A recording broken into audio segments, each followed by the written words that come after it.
Kumusta mga kabuli? Ani Idja? Dito nga mga kabuli, nandito lang ako sa bahay ngayon nakatunga nga dahil nga tuloy-tuloy ang pag-ulan dahil sa sama ng panahon hindi ako makapunta ng dagat para mangisda at hindi kami makapunta para mag-pod trip. Dahil nga sa ngayon hindi pa kami makapag-vlog outdoor kaya naman dito muna ako mag-vlog indoor para tuloy-tuloy pa rin ang aking pag-upload. Iniisip ko na nga rin kung anong pwede naming maulam dito sa bahay ngayong araw, mabuti na nga lang may nakita akong napadaan na dako na nagtitinda ng bata. Agad ko na nga rin tinawag yung bata para bilhin yung binibinta niyang dako, baka maunahan pa, sakto wala kaming pang ulam. Kailan nakuha to?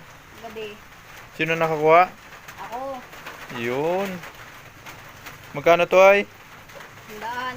Sanyasot mga kabuli oh.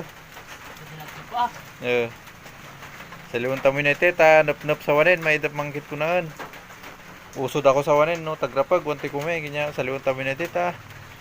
Bilib na bilib nga rin ako sa mga bata dito sa amin dahil nga kahit napakamura pa ng kanilang mga edad ay napakamahal na ng kanilang mga benta. Por Diyos.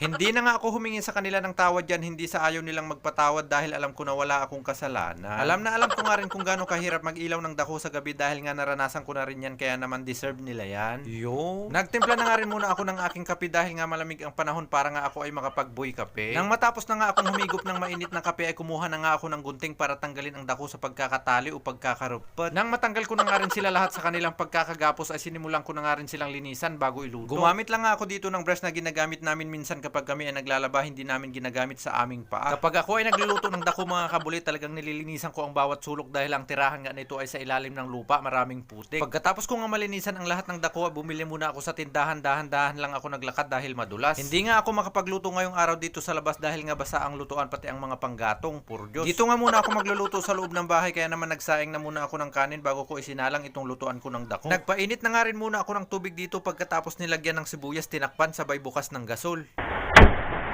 Nang kumulo na nga rin ay nilagay ko na nga rin itong aking pampaasim na sinigang mix. Sinigang mix na lang nga ang inilagay kong pampaasim dahil wala pang ang bunga ang mga sampalok at wala akong nakuhang bunga ng piyas. Maraming ang pwedeng pang-asim dito kapag sinabawan itong dako, pwede yung dahon ng sampalok, dahon ng siniguelas, wag lang yung asim ng kilikili. Nilagyan ko na nga rin ito ng kaunting magic samit para may kaunting sarap at nilagyan ko na nga nitong bagoong na gawa dito sa Pangasinan. Bugoong na nga lang ang inilagay kong pampaalat dyan, hindi ko na nilagyan ng asin. Nang mailagay ko na nga rin lahat isa-isa ang mga pampalasa ay nilagay ko na nga rin lahat isa-isa itong mga dako. Kulay orange na nga itong mga dako mga kabulay, ibig sabihin na luto na kaya naman pinatay ko na itong gasol. Pagkapatay ko nga ng gasol, diretso sandok na habang mainit pa ang sabaw. Habang ako ay nagsasandok ay matanong ko na nga rin kayo mga kabulay kung anong paborito nyong luto dito sa dako. Mag-comment na lang po kayo dito sa video para naman makakuha rin kami ng idea kung ano pa ang pwedeng ibang luto dito sa dako. Dahil nakapagsandok na nga ako mga kabulay ay kumuha na kayo ng inyong mga kilaban, kakain na tayo. Mga tamoy na mga kabuli. Sita ako ng tamasawanin. Dako, sinigang nin dako. Saray kasabay tamon mga ano, saray kaanakan ko. Tawag sa bawon si Day. Puro Diyos maramon pinapaitan na. Puro Diyos, maramon ng luto pinapaitan. Masarap na rin to sa bawa lang. Tawag sa bawon niya, sa bawon tamiti sinapang tamo. Puro Diyos, sakto-sakto. Nangamutainin, sakto marayo pa panahon sa wanin. Mangyop din sabaw. Yun ang lakyan sipit Lambo. Perti garawagaw na, garawagaw ng lalakyan.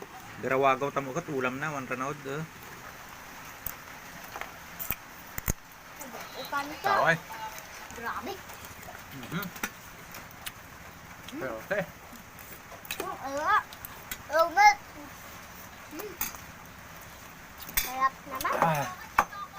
gusto ko nga lang ulit magpasalamat sa inyo mga kabuli dahil sinubaybayan nyo na naman itong aking munting pelikula hanggang dito sa dulo. Sa kasalukuyan nga ito mga kabuli ay meron na tayong 9,000 solid followers. At hindi pa nga inaabot ng isang araw ang ating mga bawat upload ay inaabot na nga ito ng 1,000 views. Dahil nga yan sa inyong palaging panonood ng aming mga video at palaging pag-share, maraming salamat. Sana bago matapos itong aking video mga kabuli ay huwag nyo na naman kalimutang i-like at i-share itong aming video. Hanggang dito na lang po, kita-kits na lang po ulit tayo next episode.